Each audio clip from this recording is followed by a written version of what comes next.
Deus por essa oportunidade de juntos e com alegria prestarmos um culto a Deus. Como irmãos em Cristo, como uma família, e somos um corpo em Cristo, estaremos unidos. Oh, aleluia! É possível adorar a Deus pela internet, em meio a toda essa tribulação e distância. Nós cremos que Deus está no controle e no comando de tudo.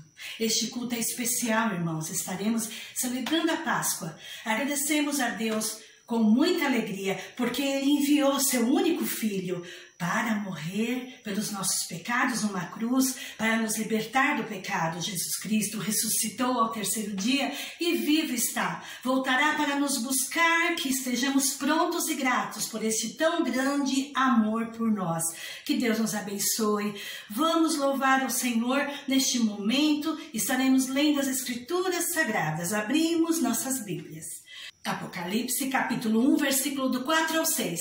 A vocês, graça e paz da parte daquele que é, que era e que há de vir, dos 7 Espíritos que estão diante do seu trono, e de Jesus Cristo, que é a testemunha fiel, o primogênito dentre os mortos e o soberano dos reis da terra. Ele nos ama e nos libertou dos nossos pecados por meio do seu sangue, e nos constituiu reino e sacerdotes para servir a seu Deus e Pai. A ele sejam glória e poder para todos sempre. Amém. Amado Deus, soberano Pai, nós te louvamos e te bendizemos o seu santo e bendito nome, meu Pai.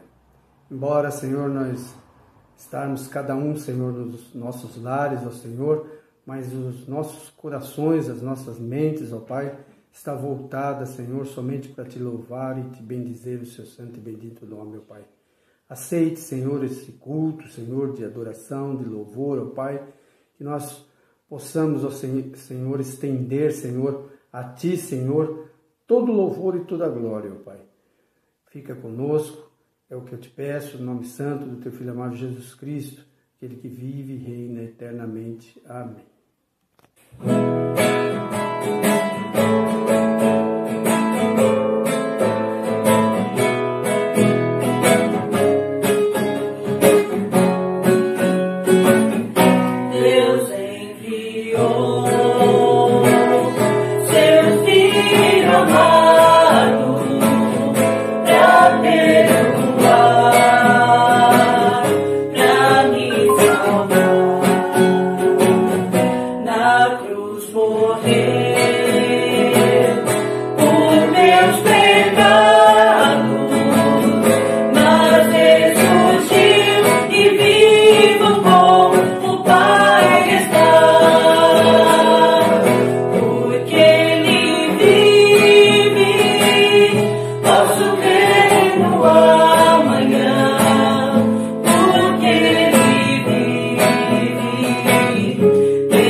Graça e paz, meus irmãos.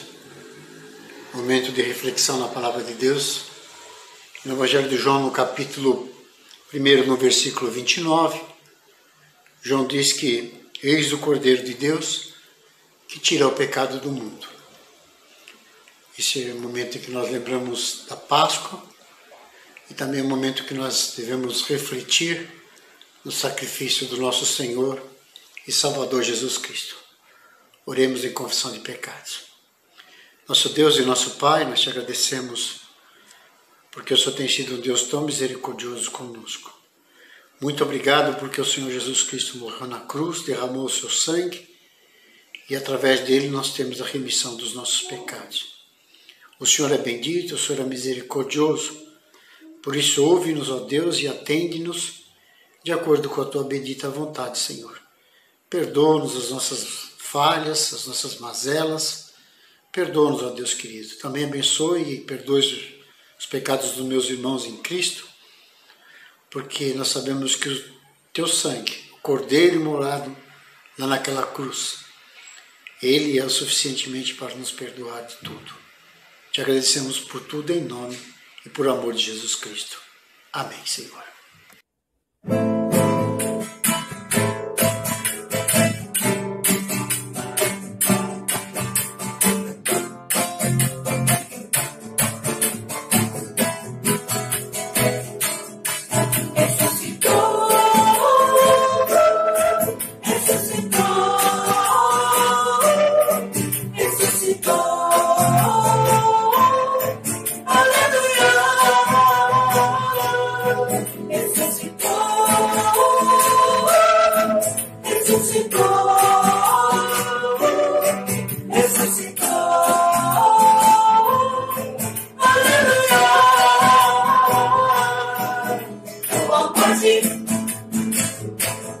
Onde está a morte? A tua vitória. Jesus ressuscitou. A morte. Onde está a morte? A tua vitória. Jesus ressuscitou. Ressuscitou.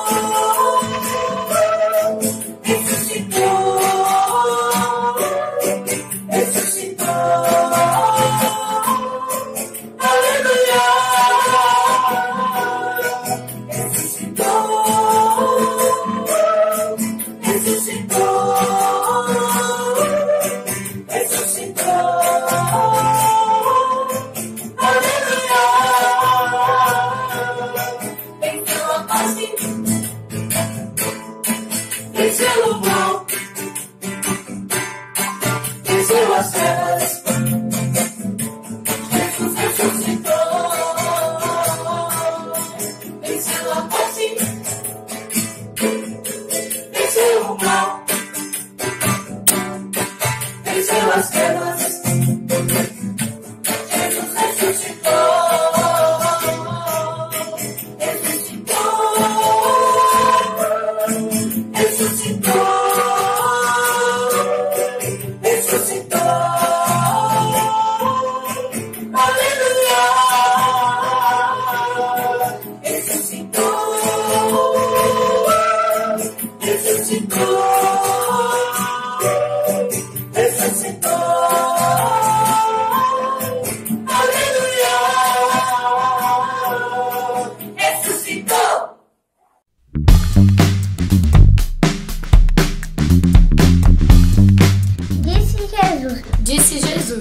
Disse Jesus, mais um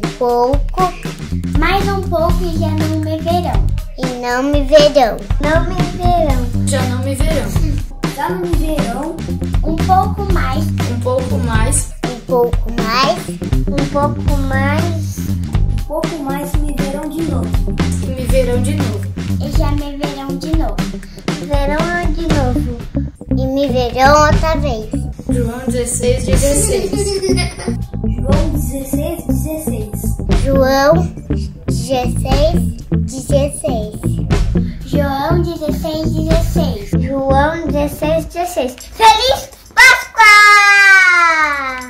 Feliz Páscoa! Feliz Páscoa! Feliz Páscoa! Feliz Páscoa! Feliz Páscoa!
Graça e paz, irmãos, eu quero convidá-lo a esse momento tão especial que é a Páscoa.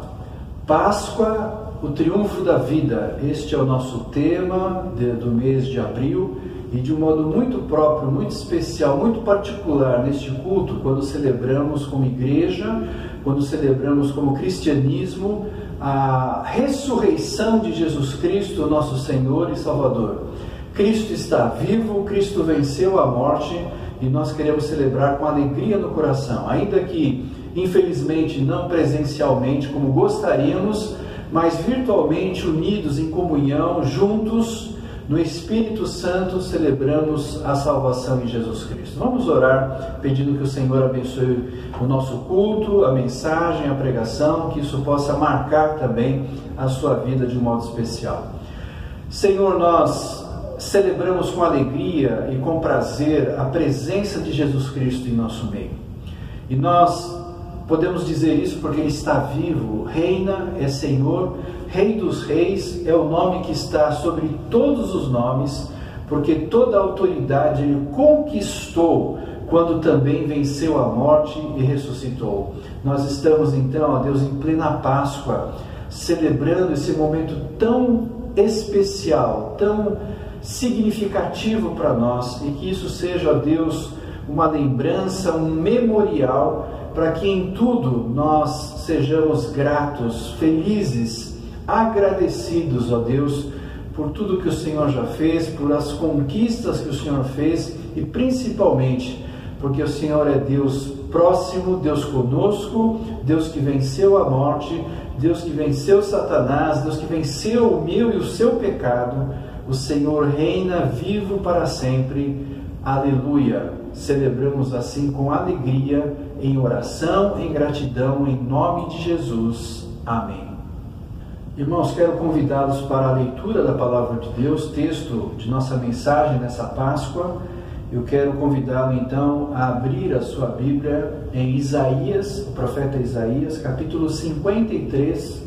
Nós vamos ler do verso 1 até o verso 11.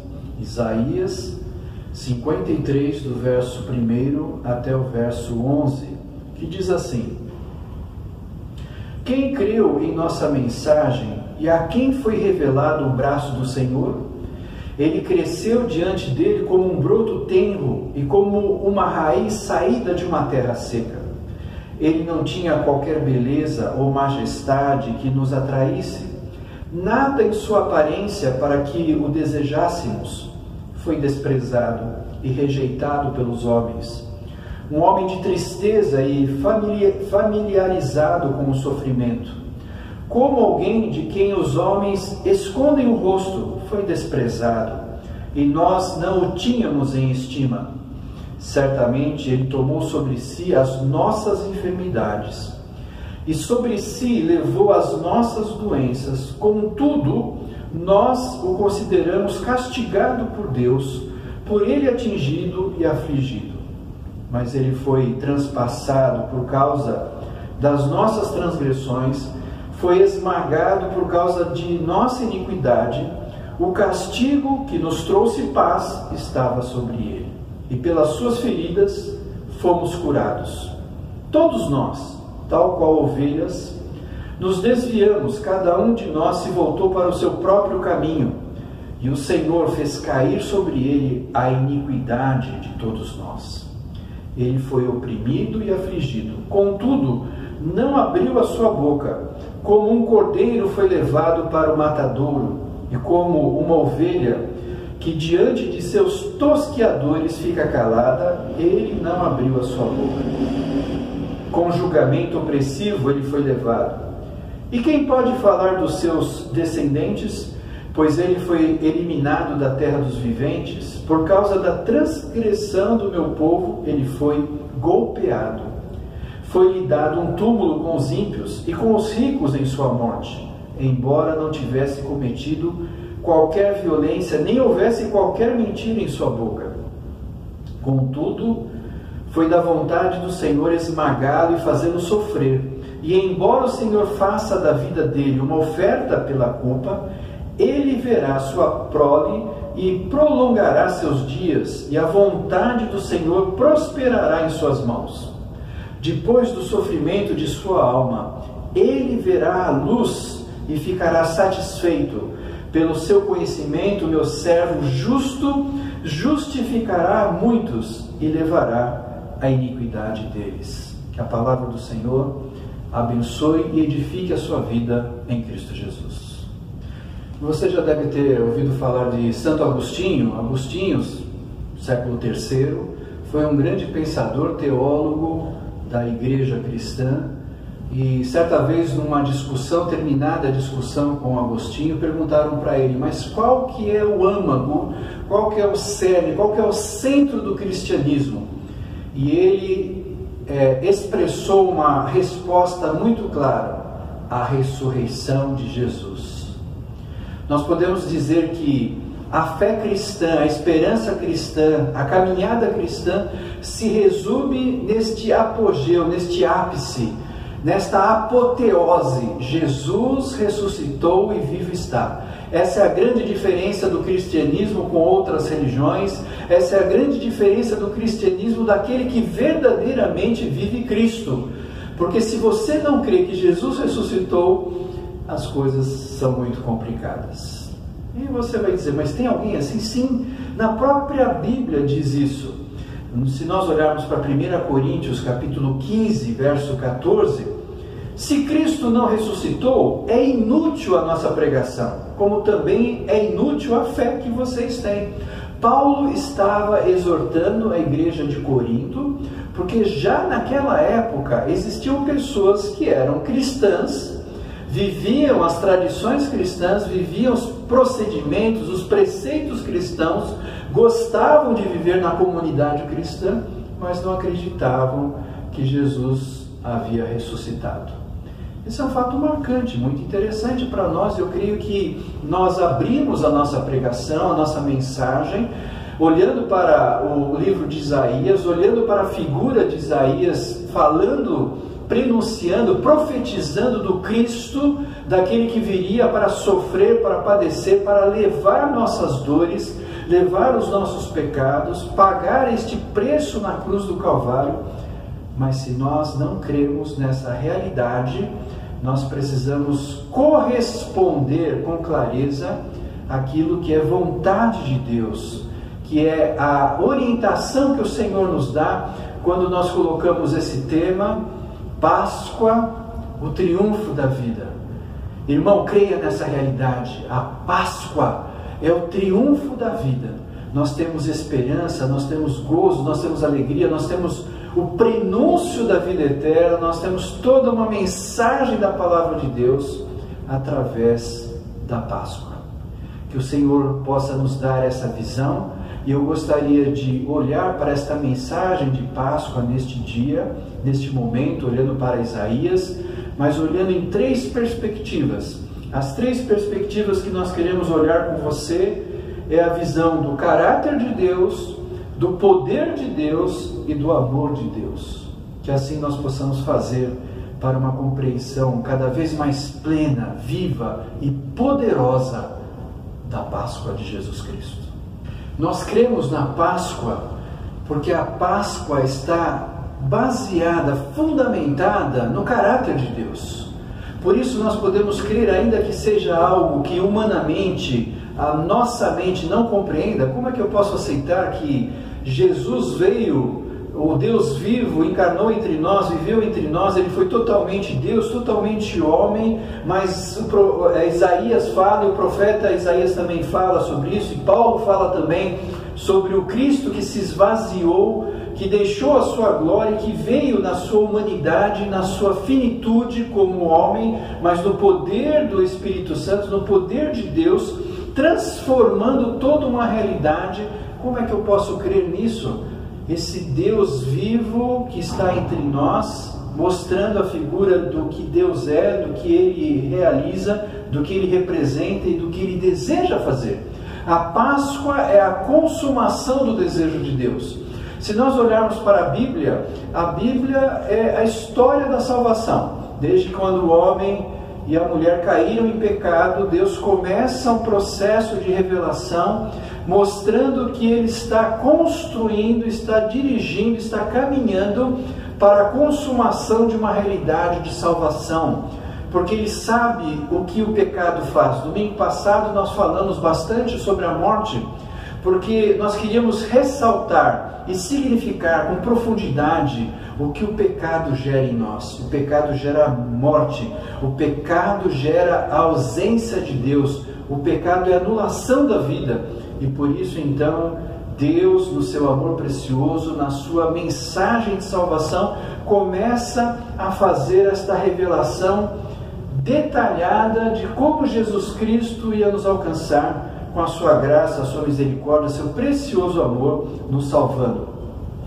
Mas muitas vezes nós, seguidores de Deus, seguidores de Jesus Cristo, colocamos em prova: será que foi assim mesmo? Será que isso aconteceu? Isso não é novidade dos nossos corações, é novidade para ninguém. Muitas vezes a própria humanidade também coloca essa dúvida, este anseio, esse interesse. O próprio povo de Deus foi questionado por Deus para que ele cresce no seu caráter, naquilo que ele havia dito e no que ele ia cumprir para a nossa vida, para a nossa salvação. Há vários textos da Bíblia que falam sobre essa realidade. Eu vou citar alguns apenas.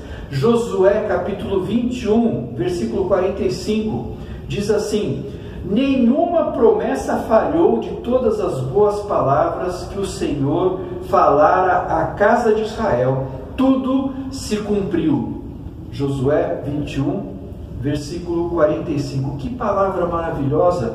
Deus está dizendo para o povo de Israel: tudo que eu havia prometido, tudo que eu havia dado como referência, tudo que eu me comprometi, tudo que eu falei, eu cumpri de maneira clara, viva e completa. Esse é o caráter de Deus. Números capítulo 23, verso 19: Deus não é homem para que minta, nem filho de homem para que se arrependa. Acaso ele fala e deixa de agir? Acaso promete e deixa de cumprir? A palavra de Deus é clara para nós. Deus fala Deus promete e Deus cumpre a sua palavra. Esses são alguns textos, e há outros no Antigo Testamento, mas no Novo Testamento nós temos a palavra de Jesus quando ele começa seu ministério em Lucas, capítulo 4, versículo 21. Hoje se cumpre diante de vocês esta escritura. Jesus estava dizendo que tudo que foi prometido do Messias, do ungido do Senhor, do Salvador, se cumpria nele naquele instante, porque ele era e é a palavra de Deus encarnada. Ele é o verbo de Deus que se fez carne e habitou entre nós. Deus cumpre os seus propósitos, Deus cumpre a sua palavra. João 5,39, Jesus está debatendo com os fariseus. Vocês estudam as escrituras sagradas porque pensam que vão encontrar nelas a vida eterna, e são elas mesmas que dão testemunho a meu favor. Jesus está dizendo, vocês estão estudando a Bíblia, vocês estão entendendo realmente o que a Bíblia está dizendo, porque se você entender e crer e ter certeza que o Deus que você tem é um Deus de caráter, é um Deus que fala e cumpre o que Ele diz, então esta palavra está dando testemunho de mim, foi o que Jesus colocou aos fariseus. Mateus, capítulo 22, versículo 29, Jesus, porém, respondendo, disse-lhes: errais, não conhecendo as Escrituras nem o poder de Deus. Vocês erram porque não conhecem a Escritura nem o poder de Deus. Estas referências bíblicas e muitas outras, Lucas 24, de 25 a 28, quando Jesus está no caminho de Emaús, ele se reunindo com aqueles discípulos, ele diz: vocês não entenderam? Como vocês custam a entender e como demoram a crer em tudo que os profetas falaram? Não devia o Cristo sofrer estas coisas para entrar na sua glória? E começando por Moisés e todos os profetas, explicou-lhes o que constava a respeito dele em toda a Escritura. O nosso Deus, amados irmãos, é um Deus de caráter. Aquilo que Ele diz, nós podemos confiar e nós temos que, pela fé, crer que Ele vai verdadeiramente cumprir. E o caráter de Deus é uma das promessas do Espírito Santo para nós, de nós confiarmos, de termos fé, de termos segurança de que o Senhor está no controle de todas as coisas e sabe muito bem o que está fazendo. Ainda que a morte de Cristo na cruz foi um escândalo, foi uma coisa totalmente terrível. A Bíblia mesmo diz que morrer na cruz era algo como ser amaldiçoado. É alguém que tem uma maldição, era alguém que estava envergonhado. Ninguém com caráter morreria naquele lugar. Mas Jesus, por causa dos nossos pecados, e se fazendo como Isaías 53 diz, o servo sofredor, ele sofre todas as consequências para que verdadeiramente ele mostre aonde está o seu caráter e quão profundo é o caráter de Deus para cumprir as suas promessas.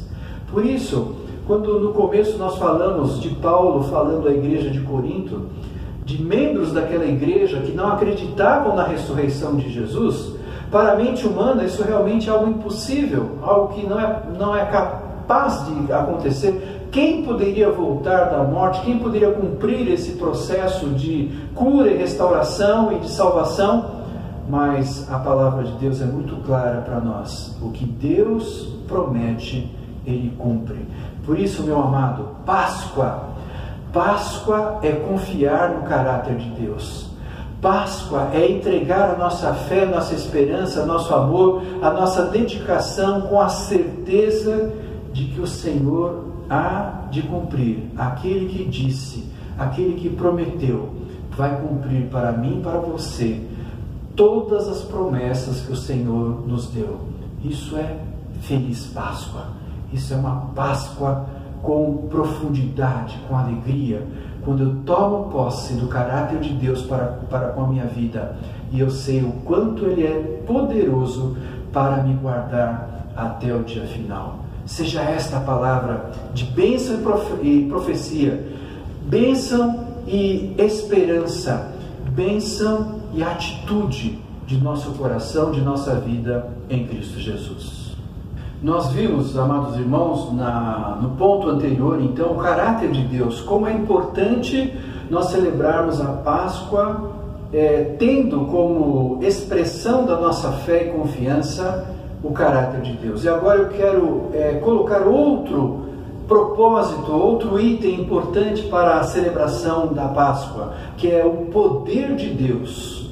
Nós temos que ter consciência na Páscoa de como o poder de Deus esteve totalmente dirigido para nós. Isso é tão fantástico, tão maravilhoso e tão precioso que quando nós celebramos a Páscoa nós podemos meditar o nosso coração, e nós estamos num período bom para fazê-lo, de perceber como Deus esteve totalmente voltado para a nossa salvação.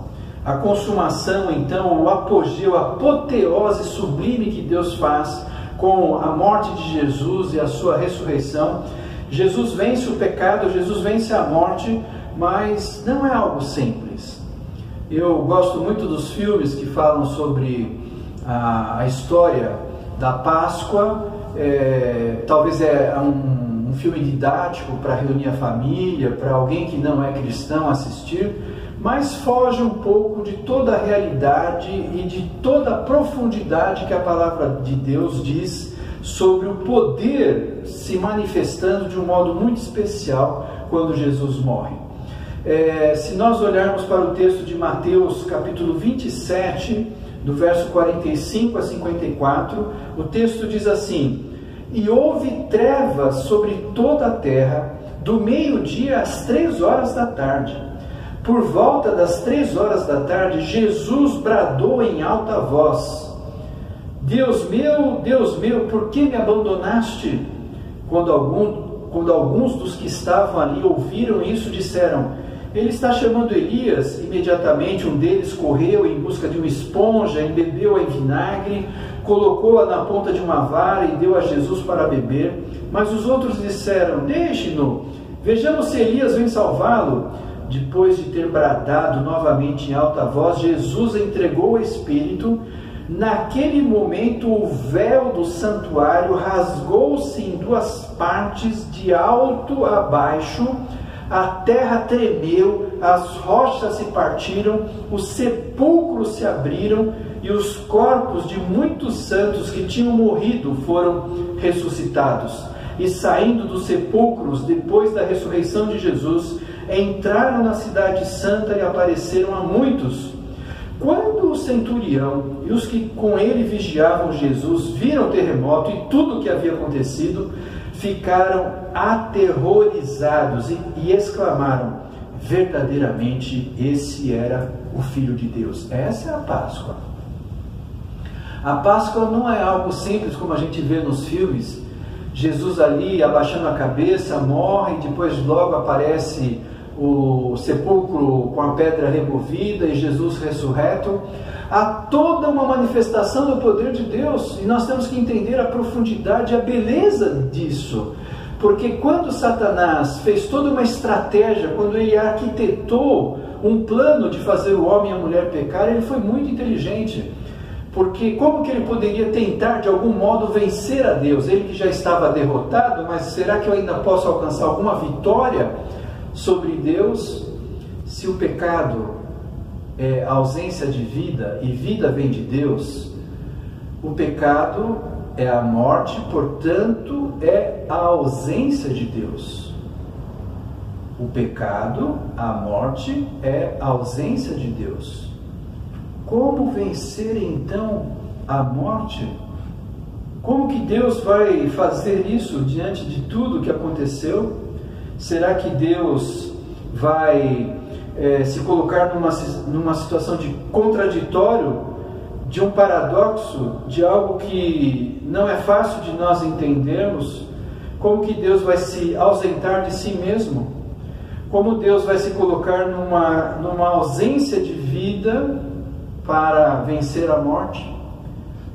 Deus nunca é pego de surpresa. Na eternidade primeira, Deus já havia se preparado para que, caso aquilo acontecesse, Ele poderia triunfar. A vida triunfa. O triunfo da vida é a Páscoa. Deus na Trindade já havia anunciado um prenúncio do que poderia ocorrer, e então foi escolhido o Cristo, o Jesus, a segunda pessoa da Trindade, para se apresentar como Deus não pode morrer, mas então na forma humana, como um homem, expressando toda a natureza humana, mas sem pecado e sem ter perdido a sua razão, a sua origem, a sua natureza divina. Cristo se coloca na posição de ser o sacrifício vivo de Deus. Por isso que desde o Antigo Testamento é revelada a figura de Jesus, do Messias, do Salvador, do ungido, como sacrifício. O povo de Israel trazia aqueles animais para serem sacrificados. Era uma morte substitutiva. A minha família ia diante do sacerdote, levava um novilho, levava uma pequena ovelha, uma pomba, algum animal que estava substituindo o meu e os pecados da minha casa. Jesus, portanto, é a promessa de Deus, como vimos no caráter de Deus, é a promessa de Deus de que sua morte, substituindo a minha, porque eu vou morrer, mas eu não tenho condições de ressuscitar. Todos nós podemos morrer por uma causa boa, por uma causa justa, por uma causa que seja importante, mas está cheio de altares, monumentos para soldados, para aqueles que guerrearam, para aqueles que fizeram atos de justiça, fizeram atos de bondade, mas nenhum deles tem a capacidade de voltar da morte. Somente Deus poderia exercitar e executar esse plano fabuloso de uma coisa que é tão difícil de nós compreendermos. Deus tinha que se esvaziar de si próprio, Deus tinha que ser como que morto, Deus tinha que se apresentar diante de nós através da sua forma, da sua encarnação humana, do seu corpo humano. Todos os nossos pecados e delitos e sofrimentos e lágrimas e tristezas, tudo que é consequência do pecado, foi derramado sobre Jesus Cristo. Por isso, irmãos, quando isso acontece, que Jesus declara: Deus meu, por que me desamparaste? É porque há uma ruptura naquele momento, um mistério de Deus. Deus tinha que receber todo o pecado, e diz a Bíblia que onde há o pecado, Deus não habita. Onde há o pecado, há morte, Deus é vida. Onde há o pecado e morte, é a ausência de Deus, e Deus não poderia estar lá.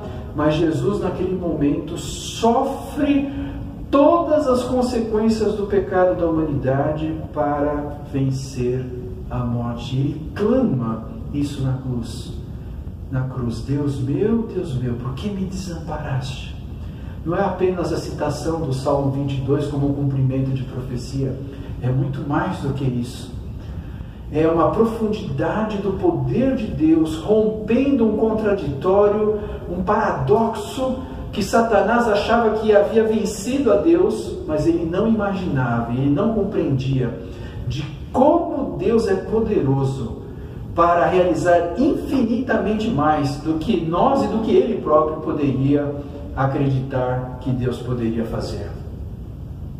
Quando Cristo recebe todo o nosso pecado, ele está comprometido e sofre todas as consequências que eu não consigo imaginar, o que isso corresponde à dor e o poder que Deus teve que exercer para pagar esse pecado.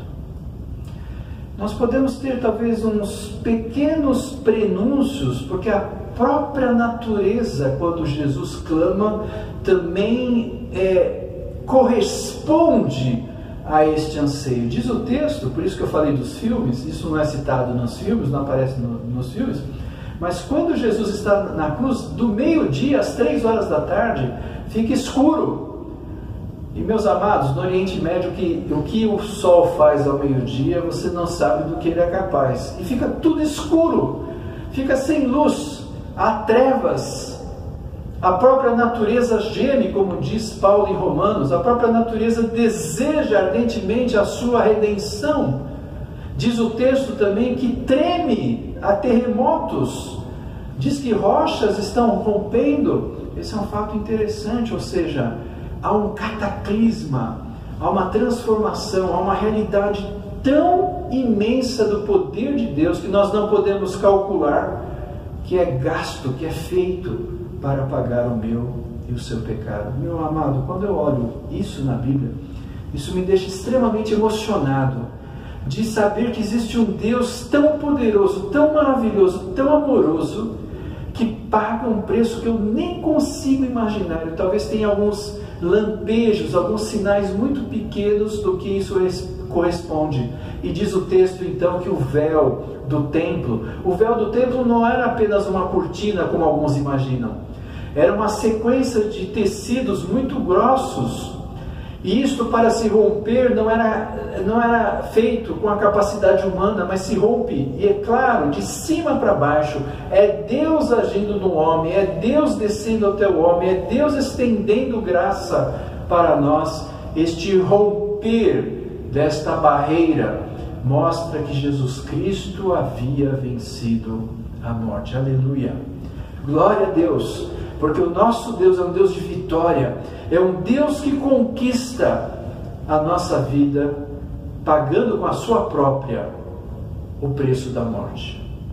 Mas pagando o preço da sua vida, a morte, se ele fosse como eu e você, estaria lá num túmulo, e as pessoas indo em Jerusalém, olhando para um túmulo e achando que lá estava um corpo, como muitos até hoje imaginam assim. Mas aquela cripta, aquela tumba estava vazia, porque Jesus Cristo venceu a morte. Mas não é algo simples. A Bíblia fala que toda a Trindade estava comprometida em poder para vencer a morte. Deste contraditório da morte ser a ausência de Deus, e Deus estava ali ausente, e mais, a Bíblia diz que Jesus se fez pecado por nós. Isso é tão difícil de imaginar. Jesus se fez pecado por nós, e é exatamente isso que a Bíblia diz em 2 Coríntios 5:21. Deus tornou pecado por nós aquele que não tinha pecado, para que nele nos tornássemos justiça de Deus. Jesus se tornou pecado. Jesus não pecou, Jesus se tornou pecado. Ele absorveu o meu pecado, ele retirou de mim esse pecado e pegou para ele, e ele pagou o preço com a sua vida e com a sua morte, mas com o seu poder, sendo Deus, venceu a morte e ressuscitou.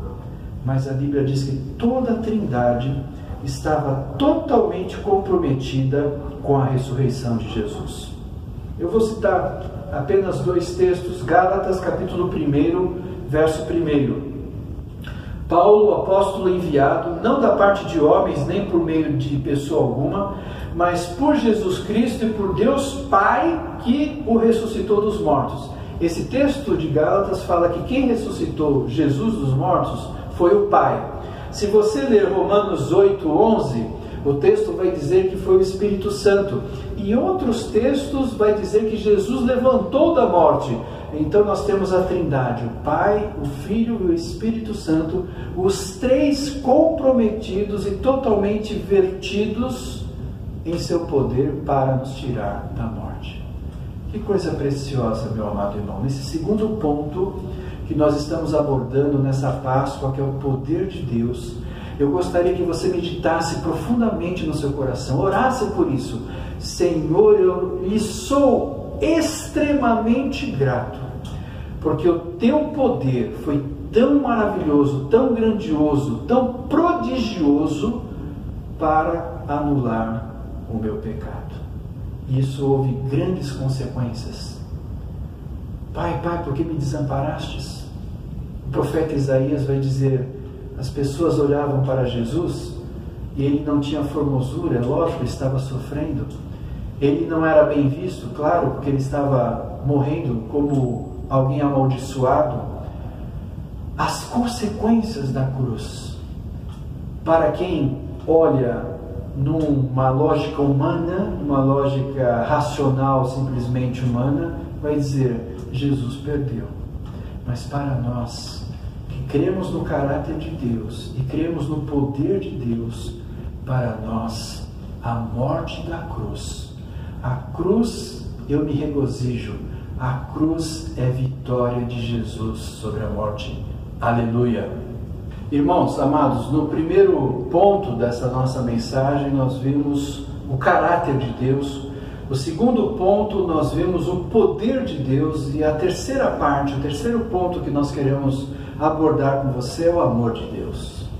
Às vezes a gente fala muito do amor de Deus, às vezes até na igreja é banalizado a palavra amor, como é na sociedade, mas muitas vezes no próprio recinto, na própria relação cristã, esse amor não condiz com toda a profundidade que nós podemos perceber na Páscoa. A Páscoa não é apenas o triunfo da vida, a Páscoa é o triunfo do amor de Deus. Mas que amor é esse? Que amor profundo, que amor maravilhoso, que amor fantástico. E eu creio que todos nós, quando temos e percebemos deste amor de Deus em nós, ele é constrangedor, como Paulo diz, ele nos constrange, porque não há como corresponder. Nós podemos corresponder do amor entre um homem e a mulher, entre uma pessoa e algo que ela gosta, entre o amor e a profissão que ela tem, o amor e uma realidade de um lugar que ela gosta, o amor que ela tem para com alguém, mas ela sempre tem uma correspondência, há um anseio de uma resposta, mas o amor de Deus é contraditório nesse sentido. É um amor que, quando Ele nos amou, nós estávamos em delitos, em pecado, nós estávamos mortos, como diz a Bíblia. É um amor que não busca, em primeiro lugar, uma correspondência, porque sabe que nós não temos a mínima condição de corresponder. Você tem acompanhado essa pandemia, eu sei que você tem acompanhado uma série de informações. Lá no Equador, houve um apogeu dessa enfermidade muito rápido e as pessoas começaram a morrer, inclusive dentro das suas próprias casas. E eu comecei a ver na televisão e aquilo afligiu meu coração de tal modo de ver pessoas que ficaram vários dias com uma pessoa morta, querida, amada dentro da sua casa, mas passado um tempo aquele corpo começava a apodrecer, né? Essa é a realidade nossa quando morremos. E essas pessoas colocaram os seus entes queridos em sacos de lixo e colocaram na calçada, na rua, para serem levados os corpos, porque não mais suportavam o cheiro do seu ente querido. Veja que coisa interessante, que coisa macabra, que coisa terrível, que coisa tão difícil de imaginar. Você ama uma pessoa, mas não suporta mais ficar com ela porque o cheiro é muito forte, cheiro de morte. E é isso que Deus sentia de nós. Quando a Bíblia fala que nós agora em Cristo somos o aroma agradável de Deus, é em Cristo. Mas antes de Cristo, nós não éramos um aroma agradável. Nós éramos cheiro de morte. Cheiro putrefado, cheiro de coisa apodrecida, cheiro de morte. É coisa terrível. É isso que Jesus enfrentou quando Ele veio a esse mundo. Nós achamos esse mundo muito bonito, e ele é bonito porque é criação de Deus, mas tudo aqui está morto. É uma questão de tempo para que essa vida física que nós temos termine e nós então tenhamos uma morte eterna. E com a morte eterna, nossos corpos também morrem e apodrecem. Quando Cristo veio a esse mundo, Ele encontrou exatamente isso, como essa situação lá no Equador. Um cheiro de morte, um cheiro desagradável.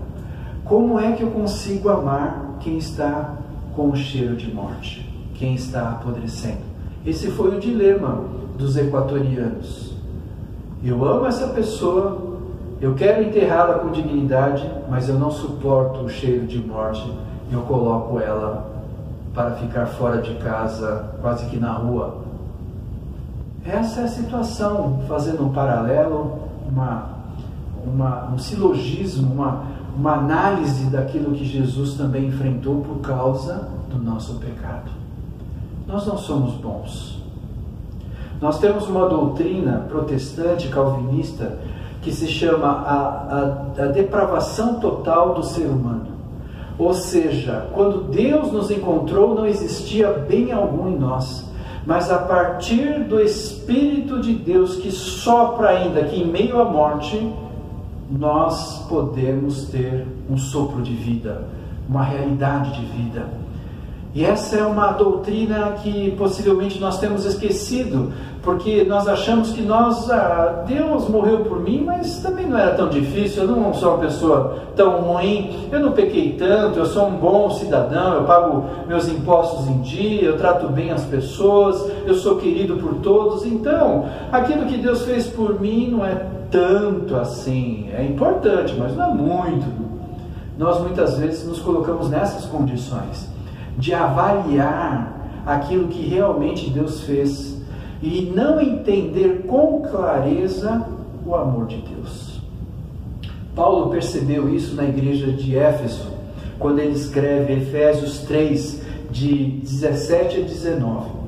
Para que Cristo, Paulo está dizendo, Efésios 3, 17 a 19, para que Cristo habite em seus corações mediante a fé, e oro para que vocês, arraigados e alicerçados em amor, possam, juntamente com todos os santos, a igreja, compreender a largura, o comprimento, a altura e a profundidade, e conhecer o amor de Cristo que excede todo conhecimento, para que vocês sejam cheios de toda a plenitude de Deus. Que palavra profunda, bela e singela que Paulo traz à igreja em Efésios. E para nós, nesse momento, quando Paulo fala disso, de largura, profundidade, altura, é um símbolo da cruz. Somente olhando para a cruz de Cristo que verdadeiramente nós podemos entender a profundidade, a largura, o comprimento, a grandeza do poder de Deus.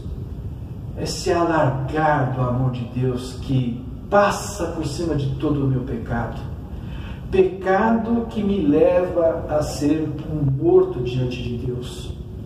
Pecado que eu, querendo ou não, me achando melhor ou não do que os outros, é um pecado de morte que me separa da vida e que me leva a uma pena eterna, a condenação eterna. Mas Cristo não está preocupado com o que eu acho, com o que os outros acham. Jesus está preocupado no seu amor de vencer a morte. E Ele vence a morte pagando o preço do nosso pecado, do meu e do seu pecado. E essa grandeza do amor de Deus é profunda e bela, e como Paulo orienta, exorta a igreja de Efésios, nós também precisamos ser exortados. Paulo diz assim: eu oro para que vocês compreendam a largura, a dimensão, a profundidade, o comprimento desse amor tão precioso que Deus tem. Porque fazendo isso, você vai viver cheio de toda a plenitude de Deus.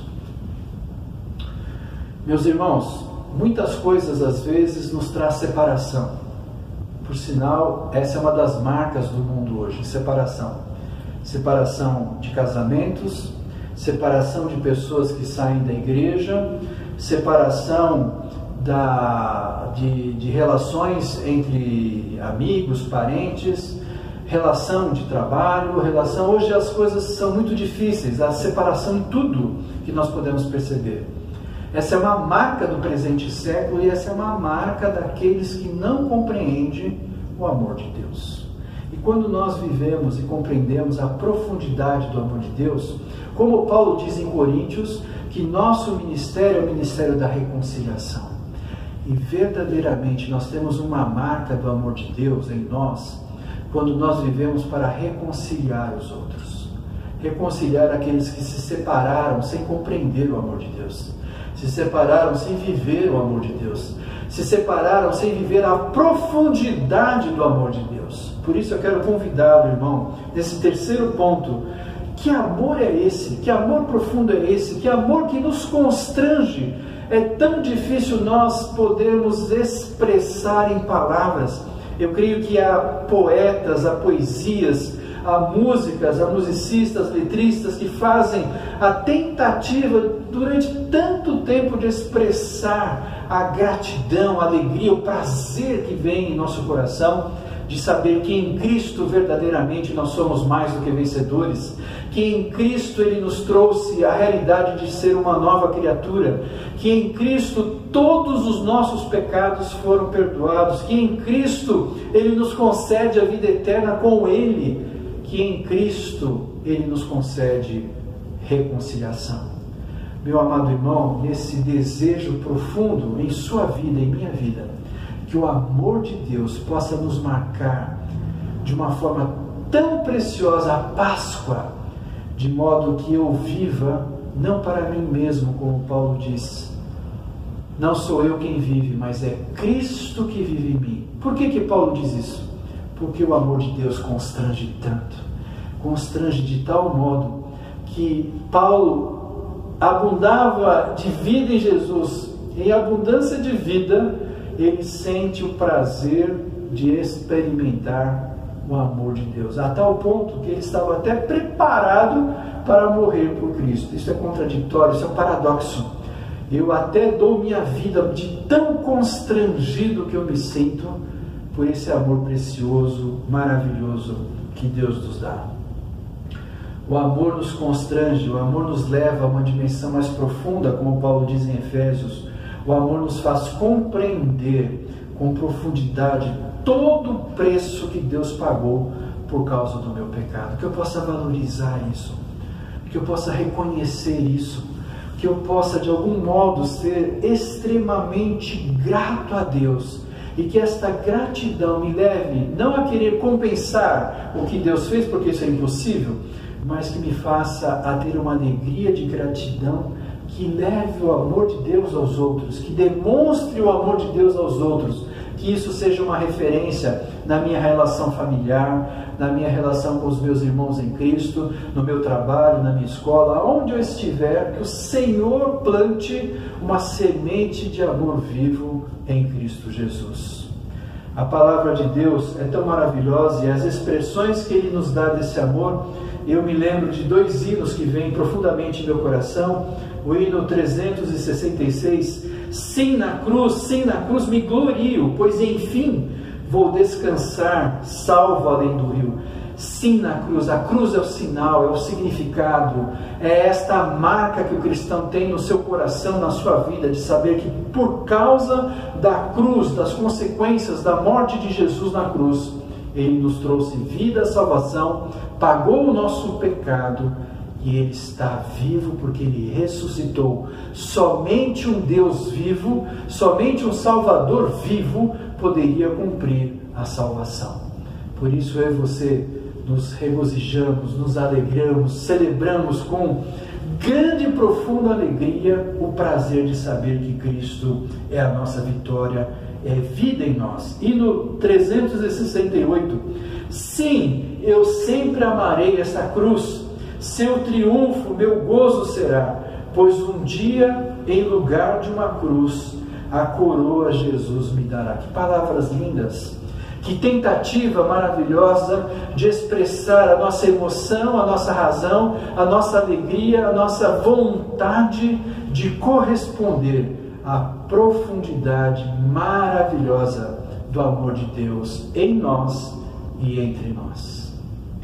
Amados irmãos, eu quero concluir essa mensagem de Páscoa com muita alegria, com muita gratidão em meu e seu coração a esse Deus tão maravilhoso que tem nos amado, tem cuidado, tem estendido das suas misericórdias, do seu amor precioso para cada um de nós.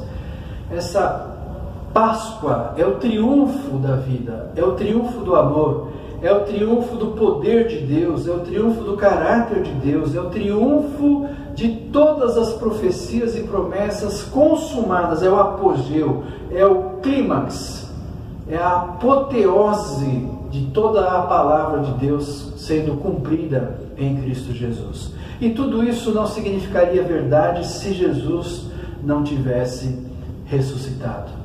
Então, voltando ao começo da nossa mensagem, lá na igreja de Corinto havia crentes ou frequentadores daquela igreja que não acreditavam na ressurreição.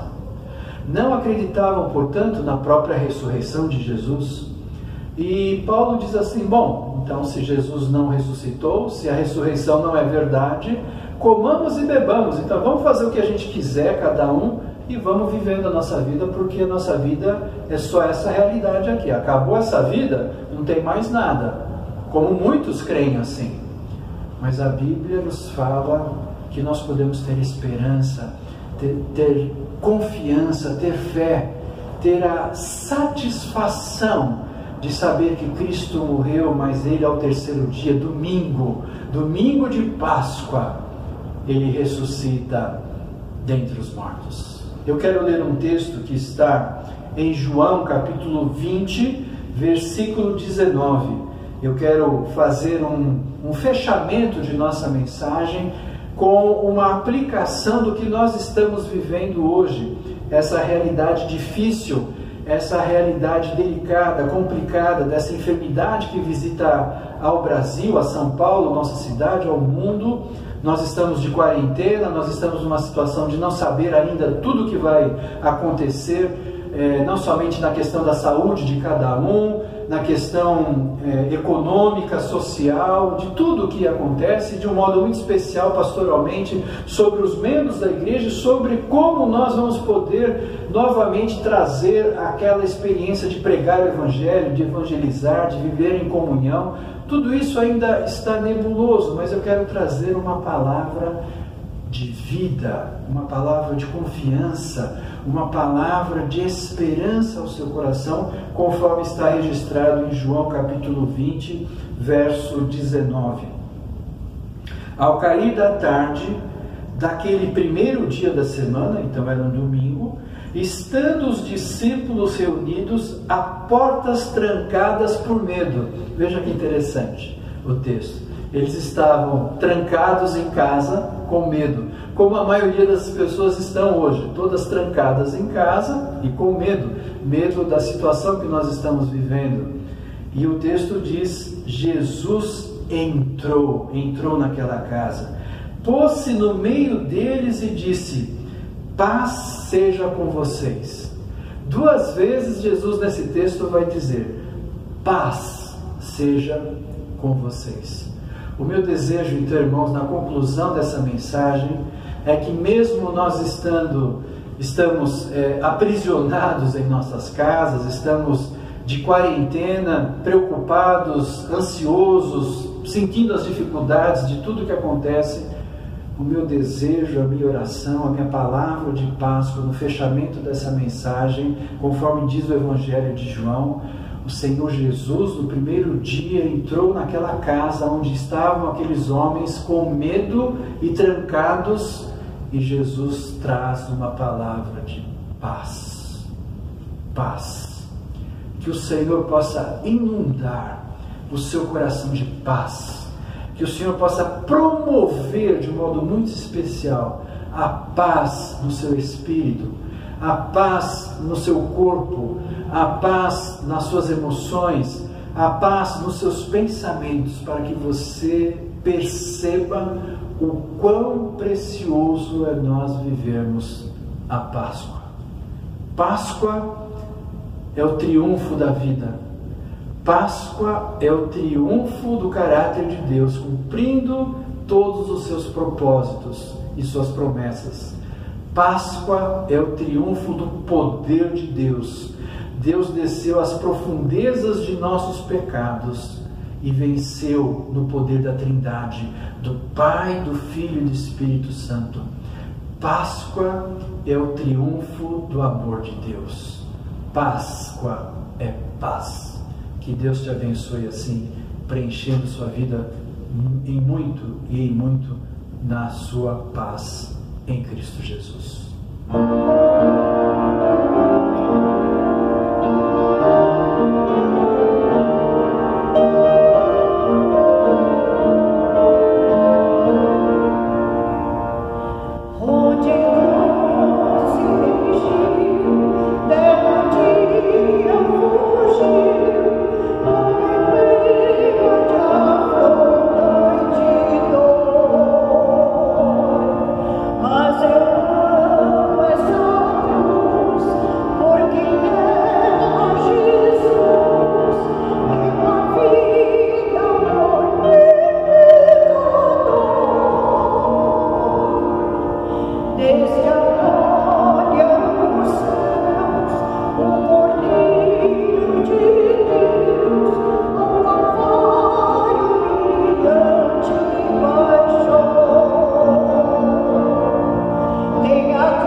Amados irmãos, nós queremos agora celebrar esse momento de Eucaristia, celebração da Santa Ceia de Páscoa. Momento de renovo, momento de festa, momento de alegria, momento de considerar a nossa vida espiritual diante do Senhor, imaginando, pensando, refletindo em tudo que Ele realizou em nós. E de um modo especial eu quero convidá-lo a lembrar também da Páscoa no Antigo Testamento e no Novo Testamento. No Antigo Testamento, a Páscoa começa a ser celebrada quando Deus ordena a Moisés que todos os umbrais das casas deviam ser marcadas pelo sangue, que o anjo do Senhor passaria e esse anjo iria então marcar todos os primogênitos daquela casa se não tivesse o sangue. Mas se o sangue estivesse lá, todos da casa estariam protegidos. Então a primeira Páscoa foi celebrada dentro das casas. Quando nós olhamos para o Novo Testamento, nós vemos que a Bíblia fala da reunião do ágape, a reunião do amor, a reunião da festa do amor de Deus entre a igreja. E nos primeiros séculos a igreja não tinha templo como nós temos. As pessoas, os membros da igreja, se reuniam nas casas. E então aquelas palavras de Paulo, quando ele orienta a igreja de como deve ser a ceia do Senhor, nós estamos ouvindo aquilo que está sendo dito para uma casa. E nós hoje estamos celebrando uma Páscoa virtual, uma ceia virtual. Virtual no sentido de que nós não estamos todos juntos, de modo presencial, reunidos, olhando uns para os outros, celebrando com o outro, mas nós podemos fazer isso espiritualmente dentro de nossas casas. Que o Senhor então agora convide a você e seus familiares a terem um momento de expressão de fé, de vida, de gratidão, por saber que o Senhor é a nossa Páscoa. Eu quero então convidá-lo a ter esse momento com os elementos que estão na sua casa, a que você celebre comigo, com os demais irmãos que também estão nas suas casas, para que juntos em Cristo Jesus, como corpo de Cristo, a igreja não está junta, mas a igreja está reunida, reunida em fé, reunida em amor, reunida em esperança, reunida de que nós temos a certeza de que o nosso Deus é um Deus de vida e vitória. Isso é Páscoa. Jesus, tomando do pão, declarou: este pão é meu corpo que é partido por vocês, façam isto em memória de mim. Como é especial trazer à memória o que Cristo fez na Páscoa. Celebremos com alegria e prazer o pão nosso de cada dia, e o pão especial, que é o pão que é Cristo, o nosso Redentor, que vive está e reina para sempre. Alimentados pelo Cristo ressurreto, alimentados pelo poder de Deus, nós celebramos vida e salvação em Cristo Jesus.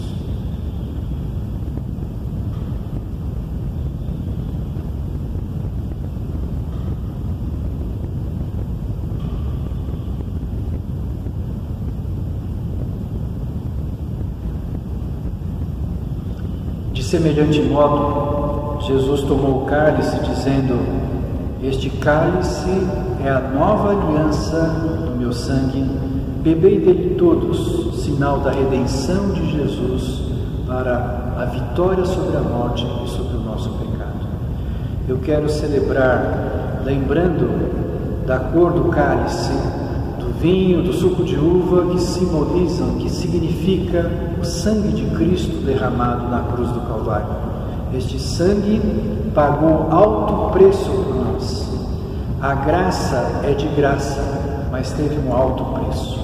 Nós recebemos a salvação de graça, mas teve um alto preço pelo que Cristo fez por nós. Lembrando do sangue de Cristo, lembrando de que Ele é o nosso Redentor, lembrando de que Ele se entregou na cruz do Calvário, morreu, desceu ao Hades e ao terceiro dia ressuscitou. Lembremos como o Senhor é o Deus vivo, verdadeiro, Deus de vitória. Que o Senhor conceda, através da Santa Ceia, da Eucaristia, da mesa do Senhor, vitória sobre a sua vida, vitória sobre o seu lar, vitória sobre toda essa situação que nos visita, que celebremos vida e vitória no Senhor Jesus. Amém.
Nós lhe somos gratos pela oportunidade que o Senhor nos concede de oferecer a Ti esse culto de louvor, adoração, esse culto, Senhor, de gratidão, gratidão de vidas impactadas, marcadas pelo Teu amor precioso.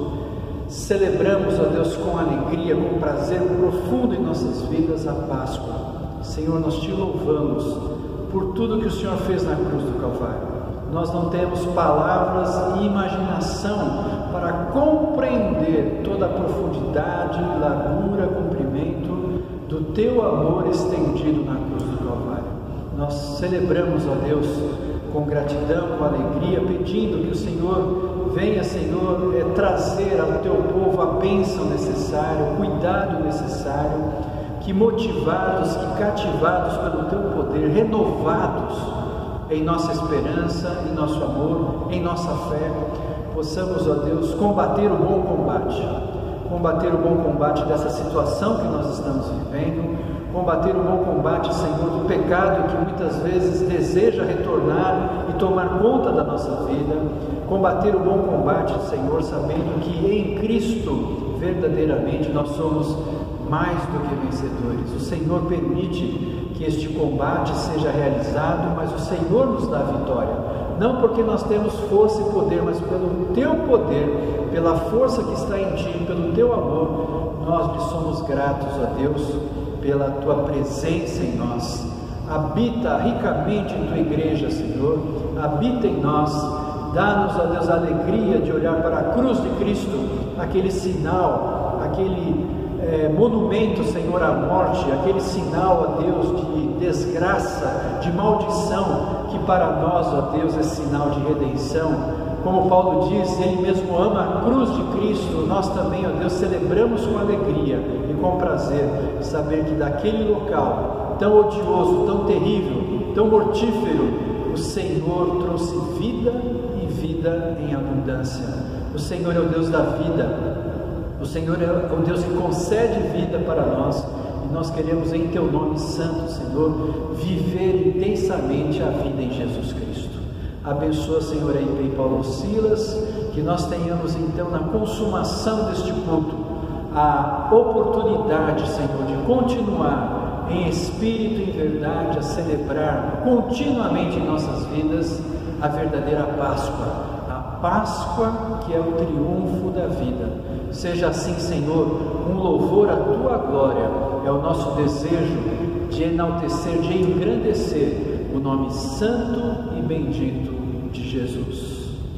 Que a paz de Deus, que excede todo entendimento, guarde o teu coração em Cristo Jesus, e que as bênçãos e as consolações do Espírito Santo neste momento sobre a Páscoa esteja sobre você, agora e eternamente e para sempre. Amém. Amém.